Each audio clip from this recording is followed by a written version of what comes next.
Be me, 23, working night shift at a 24-hour laundromat. Place is called The Spin Cycle, located on the edge of town, near the University District. It's not a glamorous job. Smell of artificial lavender and bleach is permanent. Floors are checkered black and white tile. One flickering fluorescent light in the back corner. My job is mostly wiping down machines and emptying lint traps. Occasional interaction with drunks or insomniacs. Mostly quiet. I like the hum of the dryers. White noise makes the brain go quiet. Pay is minimum wage, but I can read or play Switch for hours. Bring my laptop to work on coding projects. Going nowhere fast, but comfortable. Tuesdays are the deadest nights. Usually just me and the hum of the HVAC. Then she starts coming in. First Tuesday of November. Raining outside. Bell above the door jingles. Look up from my laptop. Girl walks in. Wet raincoat, oversized gray hoodie underneath, carrying a laundry bag that looks heavy. Doesn't look at me. Heads straight to the back row of washers. Machine 6. It's the one that wobbles if you overload it. I consider warning her. Decide against it. Social interaction requires energy. Go back to typing. Hear the coins drop. Clink, clink, clink. Water starts rushing. She sits on one of the orange plastic chairs. Pulls out a book. It's thick. Hardcover. No dust jacket. She reads for 30 minutes without moving. Machine 6 starts the spin cycle. Begins to thump. Thump, thump, thump. Getting louder. She looks up, startled. I sigh and stand up. Walk over. Lean my hip against the machine to stabilize it. Thumping stops. She looks at me. Eyes are tired. Dark circles. Brown eyes, maybe hazel under the bad lights. Thanks, she whispers. It has a bad bearing, I say. Oh, yeah.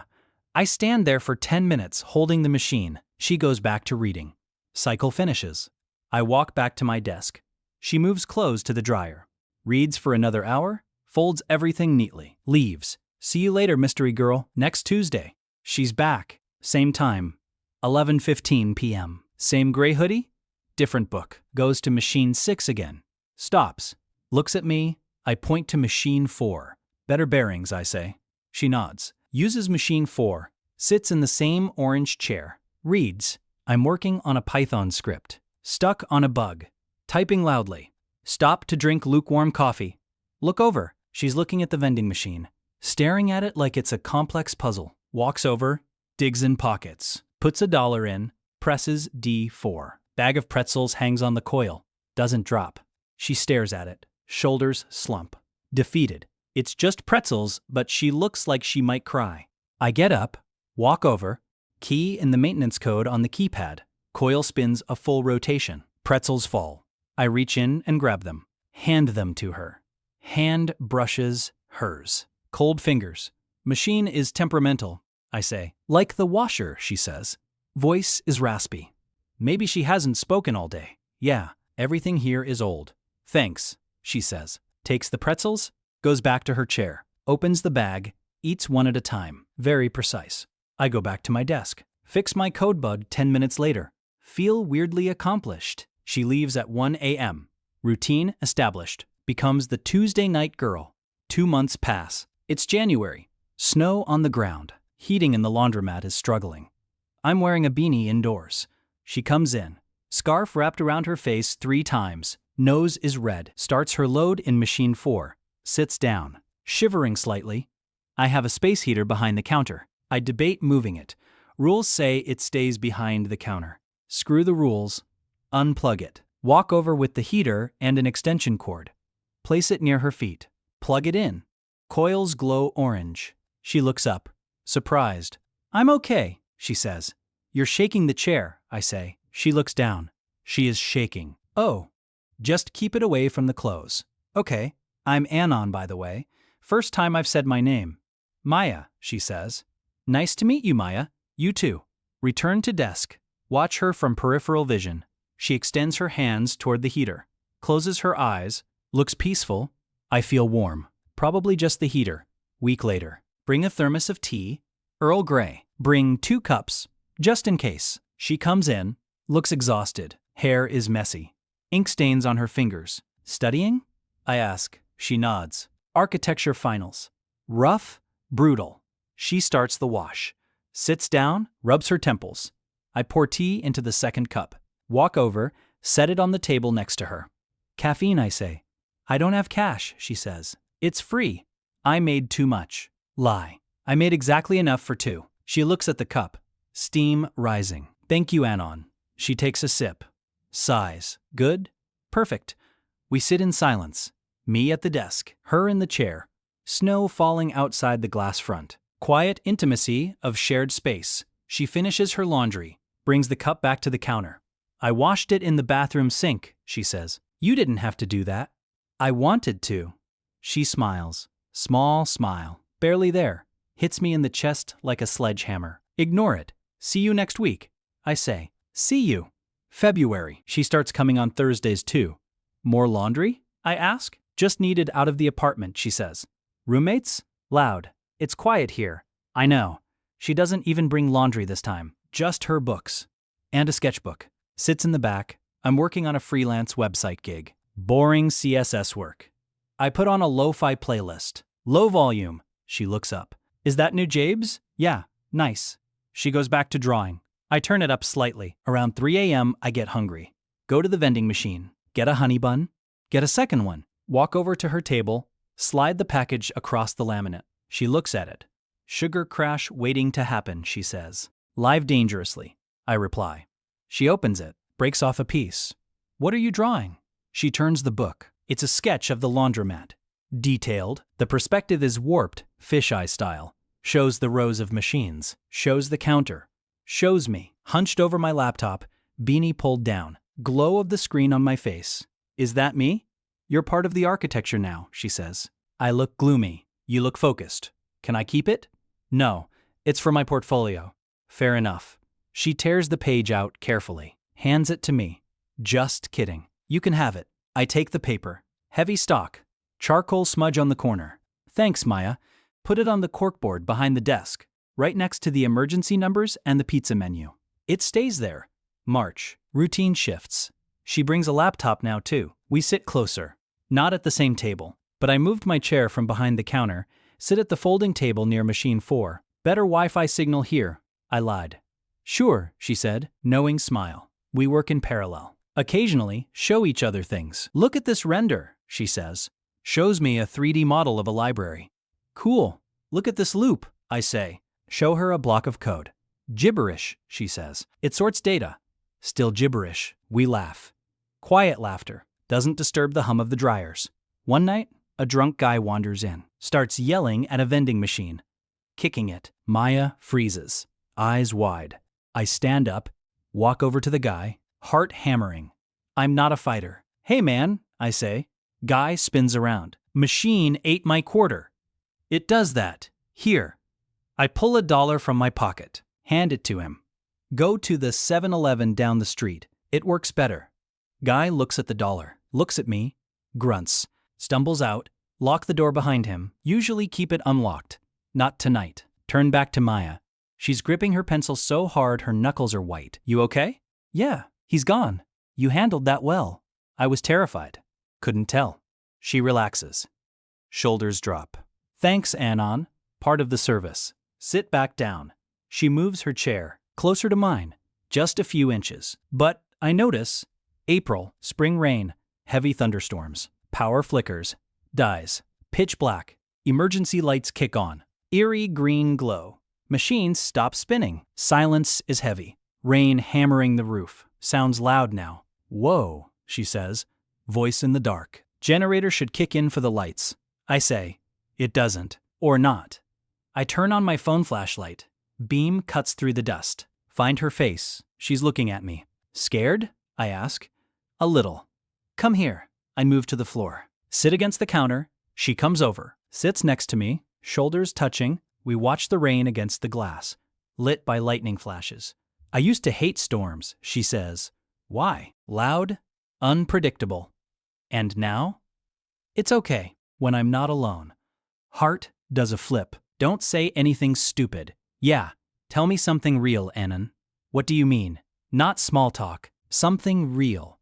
Think for a moment. I don't know what I'm doing with my life. I like this job because it pauses time. But I feel like I'm waiting for something that never happens. Silence. Too deep? Cringe internally. Then I feel her head rest on my shoulder. Heavy. Warm. I think everyone feels like that, she whispers. Yeah? Yeah, I'm designing buildings I might never build, studying structures that might fall down. We're all just waiting. Smell her shampoo, vanilla and rain. We sit like that for an hour. Power comes back on with a loud buzz. Machines whir to life. Moment breaks. She lifts her head, rubs her eyes. Lights are bright, she mumbles. Yeah, we don't talk about the cuddling, but the dynamic has changed. The air is different, thicker. May, end of semester approaching. She's stressed, bringing in models made of balsa wood and foam, gluing things at the table. Smells like super glue and coffee. I start bringing real food. Tupperware containers. I made pasta. I say, you cook? I boil water and add sauce. It counts. We eat together. Flimsy plastic forks. This is actually good, she says. Don't sound so surprised. She finishes her project. A complex modernist house model. It's beautiful, I say. It's crooked. Only if you squint. She laughs. Reaches out. Fixes my collar. Hand lingers on my neck. Skin burns where she touches.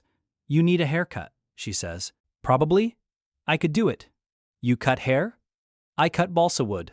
Same principle. I'll pass. I like my ears attached. She grins, teasing. I like this side of her. June. Summer heat. No AC in the laundromat. Just fans pushing hot air around. We're sweating. She's wearing a tank top. I try not to stare at her shoulders. Fail. She catches me. Doesn't look away. It's hot, she says. Boiling. Want to get out of here? I'm on shift. Lock the door. Put up the sign. Back in 15. I never break rules. Okay. Lock the door. Put up the maintenance sign. We walk to the 24-hour convenience store next door. Buy slushies. Blue raspberry for me. Cherry for her. Sit on the curb in the parking lot. 2 a.m. Humid air. Crickets chirping. I graduate next week, she says. Stomach drops. Oh, congrats. Thanks. What happens then? I have an internship lined up. Where? Please say here. Please say here. Chicago. Chicago is 4 hours away. Oh, that's great. Big city. Yeah. She stirs her slushie with the straw. I'm leaving in 2 weeks. Right. My slushie tastes like blue chemicals. Sudden loss of appetite. I'll miss this, she says. Gestures to the parking lot. The laundromat. Me. The laundry. The company. I'll be here. If you ever have dirty clothes in this zip code. Don't be a stranger, Anon. I'm always strange, she laughs. But it's sad. We go back inside. Unlock the door. Routine resumes. But it feels hollow. A countdown has started. The next Tuesday. She comes in. No laundry. No books. Just stands there.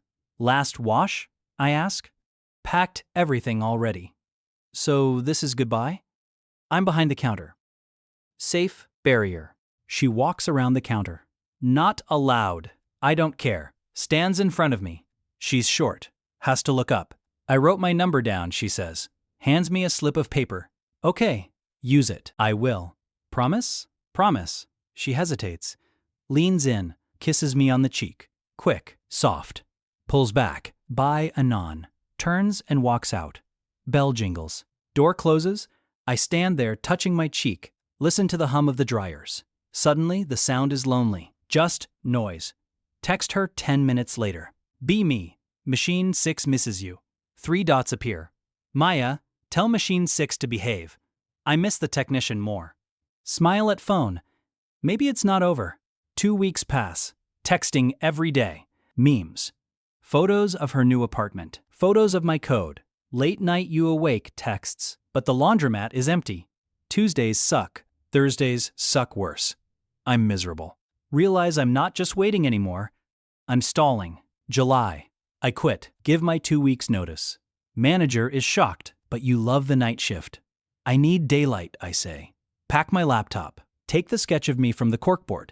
Drive my beat-up Honda. 4 hours to Chicago. No job lined up. Just some savings and a freelance portfolio. Terrifying. Get to the city. Text her. Be me. I'm in town. Craving pretzels. Maya. What? Where? Be me. Outside your building. Unless Google Maps lied. She runs out of the lobby. Barefoot, wearing the same gray hoodie. Sees me. Stops. Smiles. Real smile. Runs the last 10 feet. Jumps. Wraps arms around my neck. I catch her. Spin her around. You're crazy, she says. Machine 6 broke down for good. Had to leave. Put her down. Look at her face. No dark circles. She looks happy. You moved here? Trying to. Need a job. You can sleep on my couch. It's lumpy. I'm used to plastic chairs. We walk inside.